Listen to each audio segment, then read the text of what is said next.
প্রাণ খুলে গান গাও দিদি, প্রাণ খুলে গাও। সে মানুষটা তোমাকে গান শেখানোর জন্য জীবন বাজি পর্যন্ত রেখেছিল। তার কাছে পৌঁছানোর একমাত্র রাস্তা হচ্ছে গান। সেটাই হবে তোমার শ্রদ্ধাঞ্জলি। প্রাণ খুলে গান গাও না, প্রাণ খুলে গাও।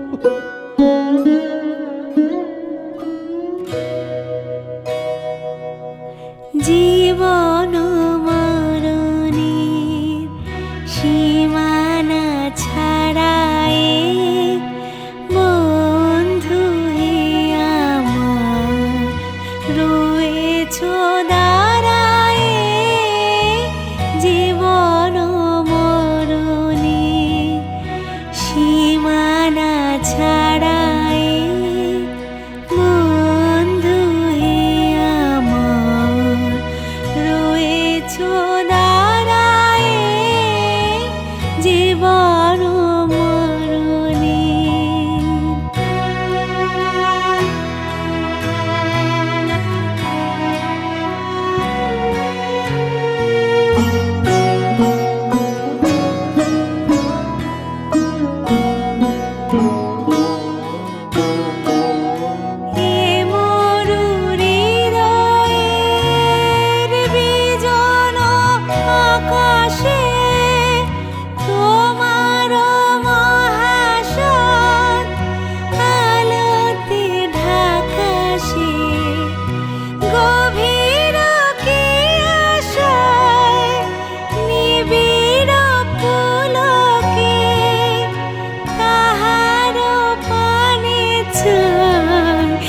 দুবাহু বাড়ায়। জীবন মরণে সীমানা ছাড়াই বন্ধু হে আমার রয়েছ দাঁড়ায়। জীবন মরণে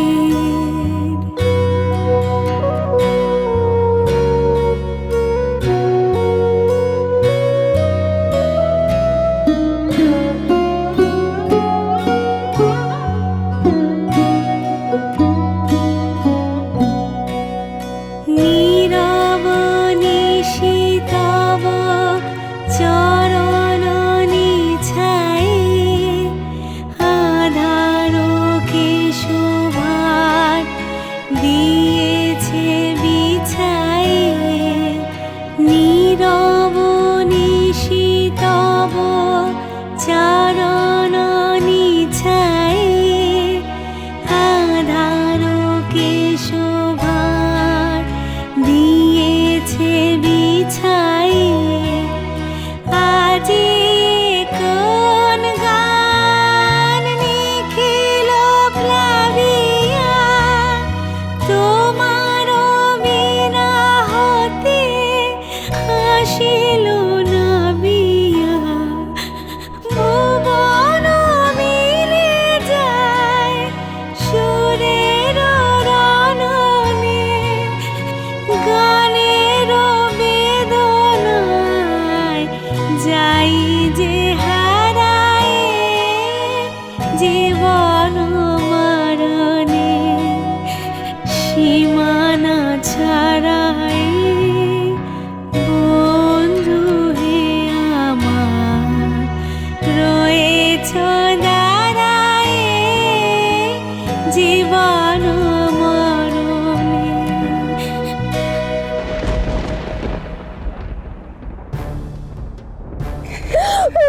স্যার আমার যে খুব কষ্ট হচ্ছে, কত কান্না পাচ্ছে। আমি আমার গান গাইতে গাইতে কাঁদলে তুমি বলতে জানো পারি। গান হচ্ছে এমন যা একটু একটু করে তোমাকে ঠাকুর মনির কাছে নিয়ে যায়।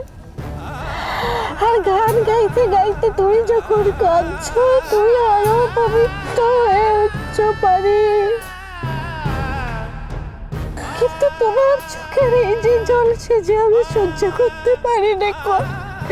বলে তো তুমি আমার করে চোখখানাকে মুছে দিতে স্যার, কিন্তু আজকের আমার চোখের জলটা মুছুচ্ছি রে। আজ তুমি কোথায় গেলে স্যার? সব কষ্ট নিয়ে কি তুমি ওই পারে চলে গেলে স্যার? সব কষ্ট নিয়ে কি তুমি জীবন ওই পারে চলে গেলে যে তুমি আমার কষ্টটা দেখতে পাচ্ছ না? আমার ছেড়ে তুমি কেমন করে চলে যেতে পারো স্যার?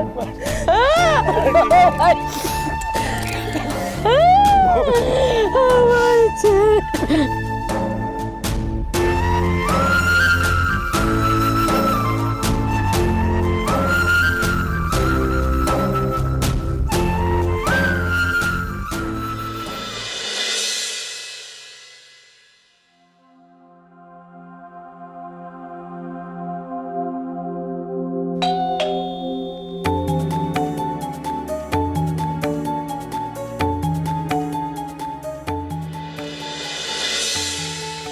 সম্রাট। হ্যাঁ, আপনি সৃষ্টি মুখার্জি।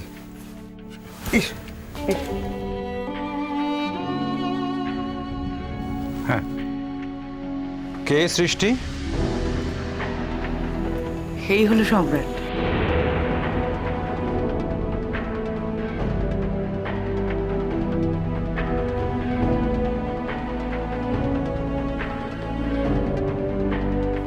আপনি সম্রাট? ইয়েস স্যার, আমি সম্রাট। তবে আমাকে আপনি বললে আমার কিন্তু খুব অস্বস্তি হয়। অপরিচিত লোককে তুমি বলে সম্বোধন করাটা আমি সম্মানের বলে মনে করি না। হ্যাঁ, আমি হয়তো আপনার কাছে অপরিচিত, কিন্তু আপনি কিন্তু একটা পরিচিত নাম। আমি হয়তো ডাইরেক্টলি আপনার ছাত্র নই, কিন্তু আমার অনেক বন্ধু বান্ধবই আপনার ছাত্র। সেই অর্থে কিন্তু আপনি আমার কাছেও স্যার। তাই দয়া করে আমাকে আপনি বলবেন না প্লিজ। বসো। আসলে তোমার সাথে বিনায়কের অনেক আগেই কথা হয়েছিল, তাই জন্য ক্যান্সেল করতে পারিনি। তুমি তো জানো আমার মেয়ের শ্বশুর বাড়িতে কি দুর্যোগটা এনে চলছে। হ্যাঁ জানি, আমি গিয়েছিলাম। বসো বসো। হ্যাঁ, খুব স্বাভাবিক, তোমার তো আত্মীয়রা। হ্যাঁ, আমি তোমার কাছে যেতে চেয়েছিলাম, কারণ আমার মেয়ে চেয়েছিল আমি তোমাদের কাছে যাই, তাই আমি তোমায় ফোন করেছিলাম। তুমি বলেছো তুমি আসতে চাও? হ্যাঁ ঠিকই তো বলেছি। আসলে আপনাদের পায়ের ধুলো আমার বাড়িতে পড়বে, সেটা তোমার পরম পাওয়া। কিন্তু যেহেতু স্যার আমার সঙ্গে দেখা করতে চেয়েছেন, সেখানে যদি আমি দেখা করতে না এসে আপনাদের বলতাম আমার বাড়ি থেকে দেখা করতে, তাহলে সেটা উদ্ধত্ত হয়ে যেত। এখন একবার যখন দেখা হয়ে গেল, যে কোনো দিন আপনারা আমার বাড়িতে আসতে পারেন। বেশ, তোমার কথা শুনে ভালো লাগলো।